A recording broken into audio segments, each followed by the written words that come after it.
All right, everyone, happy Friday. Thanks for being here for our Eastside RAP meeting where we discuss the impacts of homelessness on the east side of Santa Barbara. I'm Landon Rank, Associate Director with SB Act, and we're going to start with just a few general announcements. Starting with, we have an upcoming community-wide RAP meeting. This is for all of South County, and so this will be on Monday, June 3rd at noon, and we're actually going to meet in person for the first time in a while. So we're going to meet at Trinity Episcopal Church on State Street. So this is just a chance to come hear about what's going on across the whole South County region. Also hear an update from Jet about the point in time count. And so it's just a good chance for us to all be in the room together. So we encourage you to join us, bring your lunch if you can, and you can RSVP with the link that's QR coded there, but I'll also put it in the chat window. So with the opening of the Daytime Navigation and Workforce Development Center at 621 Chapala Street, we are hosting an open house fundraiser on May 29th. I know that's a busy week for the PATH staff, so I'm not expecting any of you to be there, but for everybody else, we encourage you to come check it out, just see the space and learn a little bit more about what we'll be doing. And then I don't have a slide for it, but actually, can I turn it to Path to share about what you've got going on that week? Yeah, on May 30th is our annual Toast to Home event, where we will have food, and anyone could join. I could put the information in the chat if you'd like to join our Toast to Home event. It's a great way to fundraise and help build affordable housing, providing supportive services throughout California. That'd be great. Thank you, JB. All right, and then I'm just going to put the general calendar up. So our next meeting is 2 weeks from today on May 31st. So with that, we will go to the community to start with just any questions or concerns. We know we have heard some different reports from different areas, just some new activity going on. So we want to make sure we hear from community members first. So anything that anyone wants to raise.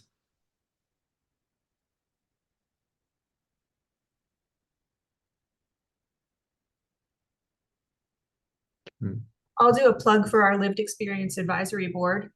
So we are excited to be contracting again with SB Act, this time for the administrative help with the Lived Experience Advisory Board. And so SB Act has their current lived experience group, which is amazing. And sometimes we hijack that for COC purposes. But we are starting a board specifically to review and provide recommendations on continuum of care policies and procedures, as well as coordinated entry. And so SB Act is going to be acting as the administrative arm of that. It's very difficult for the county to provide one-off or extremely part-time payment to people without jumping through all sorts of administrative hoops. And so by partnering with a nonprofit partner, we are going to make that a little bit easier for ourselves. This group is going to stretch from the city of Santa Barbara or Carpinteria and then all the way up to Santa Maria. So we're really hoping to cover the whole county, and we'll be hosting meetings in each location in alternating months. So 1 month in Santa Maria and 1 month in Santa Barbara. The hope is we can form really great core groups of people who could serve as the advisory board. And then, of course, we would have the ability to have people flowing in and out of that group as well as they find topics that interest them, or people who just want to stop by and get a snack and maybe learn a little bit more about the system or provide some input. So keep an eye out for some marketing materials about that. And if you have anyone who's participating in your programs that you think would be a good fit, please let us know. We're starting to collect names and vet people for that core group. Thanks, Jet. Yeah, very excited about that. Just to jump in on the neighborhood areas that we're aware of. We've gotten some reports of increased activity on the underpass at Calle Cesar Chavez. So CityNet has been doing the extra rounds out that way. I believe there was a few encampments that were popped up. Andrew, correct me, remind me what spot those were. There was a couple of hot spots that popped up, and I'm blanking right now. I apologize. Yeah, there are a few just actually right on the side, those kind of little side alleys, adjacent to the 101. I believe they've either hopped the fence or they have a different access point from the 101. But yeah, kind of just on the side there as you walk past or get out from under the underpass, you kind of can see the little slots there. So thank you. So yeah, so we are aware of the movement in the area and are consistently monitoring those areas. We also got word from our community action team, I don't see anybody from PD on here, that they are focusing on neighborhoods, specific neighborhoods every Wednesday, and they've committed to focusing on the east side in this particular part of town at least once a month.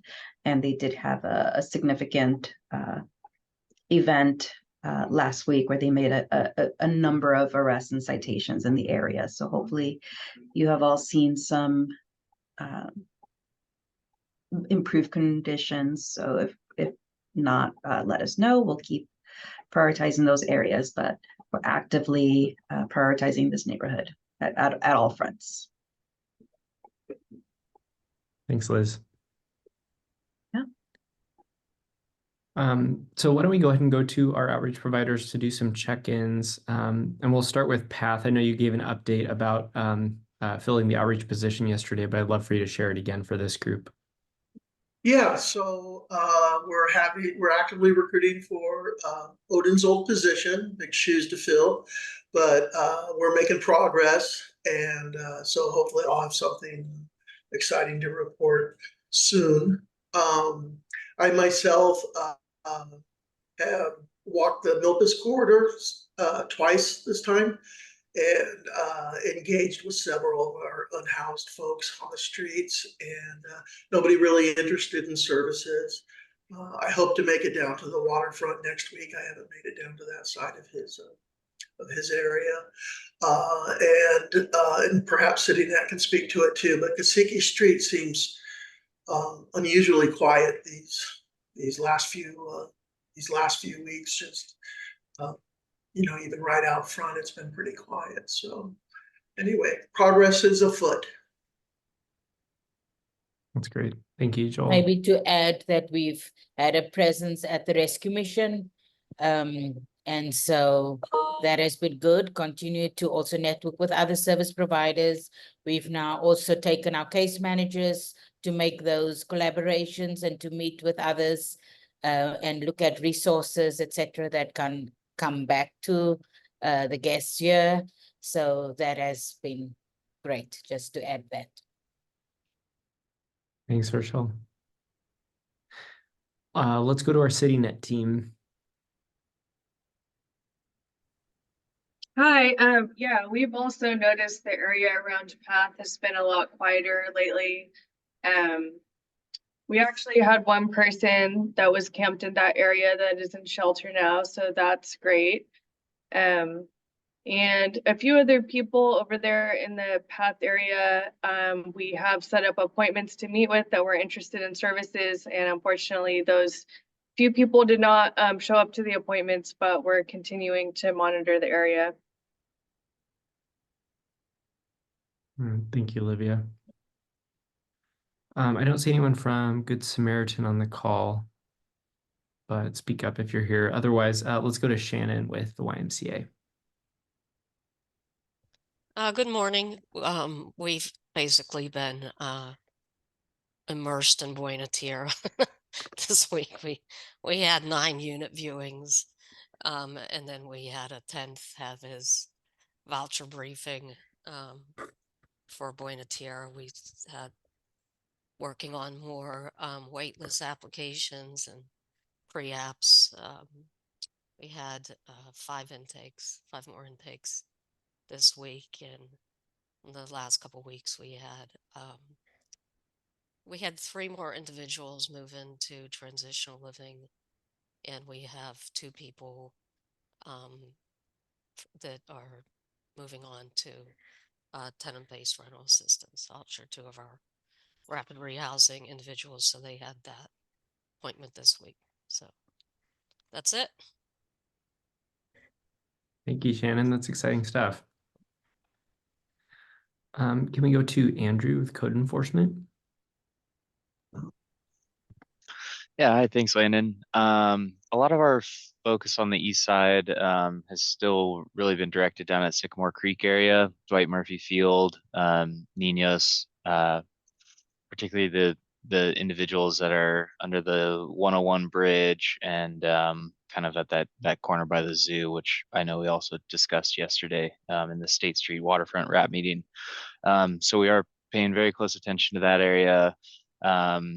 We continue to regularly, on Cacique as well, and we have noticed a lot of improvement there also. So that's been nice to see. Have not responded to many encampments in that zone, so it's definitely a good sign of progress. Beyond that, as Liz mentioned, we have started paying a closer attention to some of these areas just off the 101 there at Quarantina and Cesar Chavez. Those are, we're trying to really get on them before they can kind of become a hotspot or something that's going to get regularly trafficked and too well known or built up. So right now we're kind of shifting our focus over into that zone and going to make that a regular stop. But yeah, otherwise it's definitely some good signs of improvement out there from our end. I have a quick question about Quarantina and the 101. So I know the city is planning to completely redo that area, which is awesome, to make it a little more bike and pedestrian friendly and safer to get from the beach onto the east side. But is there any outreach to the people who are more or less residing there, those sort of out and around path, to let them know of what that construction might look like and what that schedule is going to look like so they could possibly consider relocating? Or is that still so far in the future that there's not been any unhoused outreach done at that point? I don't specifically know about those plans. Liz, are you familiar with? I have not heard about that, but we'll discuss that at our next team meeting to see if to find out more information about that. Okay. Okay. Yeah, I know it's not imminent, but I know it is going to be like a big construction project. And so it's probably going to disrupt the flow of housed and unhoused people in that area. Yeah. Okay. Yeah. We do prioritize areas based on construction projects. For the encampment resolution fund that we just secured, we'll be prioritizing Dwight Murphy as the first target area because we know that there is upcoming construction work down the line. So we do try to look for those things, but we'll add that Quarantina site to that. Thank you. Great question. Liz Stotts, do you have any other updates you wanted to share from your end? Thank you, Landon. Yeah, I think most of you guys were at yesterday's RAP call, but just for anybody listening to the Eastside RAP meeting, I think we've mentioned a few times that we've secured that encampment resolution fund grant that is going to council June 4th to approve a subrecipient agreement with New Beginnings. They're in the process of hiring positions to start doing the work. As a reminder, that is just under $8 million countywide, with 1.3 of that going directly to the city of Santa Barbara to hire some outreach workers to do outreach engagement, case management, and housing assistance to people living in their cars. We've identified 6 hotspots in the city of Santa Barbara where people are living in vehicular encampments. And one of those hotspot locations is on the East Side neighborhood. And we'll be prioritizing that neighborhood soon enough. So that's it. Yeah, really, really excited about that big win for the city of Santa Barbara, for the county, and for New Beginnings. Yeah, we've been scrambling, the city, the county, and New Beginnings to implement this. So there's definitely a lot of work going on behind the scenes. If you see me laughing, it's because Liz Adams is shaking her shaker every time we've said something positive. Appreciate you, Liz. All right. Anything else while we're all together? Any other just general announcements from anyone? Landon, did you make any announcements about the navigation center? I don't know if I missed it. I just shared about the open house. Okay. I guess I can give just a quick update about our progress. So the current hope is to open the week of June 24th. We've got quite a bit of work to do still in terms of just all the security features, installation, and furniture. And so we're working on those donations and purchases right now. We will have a ribbon cutting, hopefully that week of the 24th of June. We just don't know which day yet, so we'll keep you all posted about that. But in the meantime, things are moving along nicely, and we've had a lot of community support for this, so we're really, really thankful to you all for helping move this along, and I'm excited to get to share it with you once it is in a more presentable shape. And just to add, they've been doing amazing work and they're getting that building ready. And even though it's still in a transitional phase, it is looking gorgeous in there. So big shout out to SB Act for making a nice, warm, welcoming space for people. So we're really grateful for that.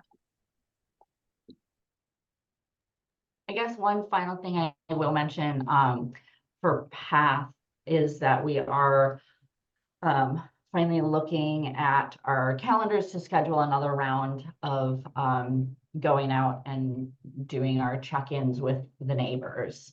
So we're probably gonna have to wait until after our event. So we're looking at like the first week in June, but just to give you an update on that. And maybe by then we'll have a new outreach worker to join us. Yeah. Yeah, we're all hoping for that for you. All right, keep us posted. Thanks, Liz. All right, if there's nothing else, we'll go ahead and end the meeting a little early. Oh, go ahead, Chris. Or are you? Bye. We've had this mistake before. Yeah, we'll end the meeting early for community members. So the rest of you can stick around just for a minute. That'd be great. Thank you all. Thanks for coming.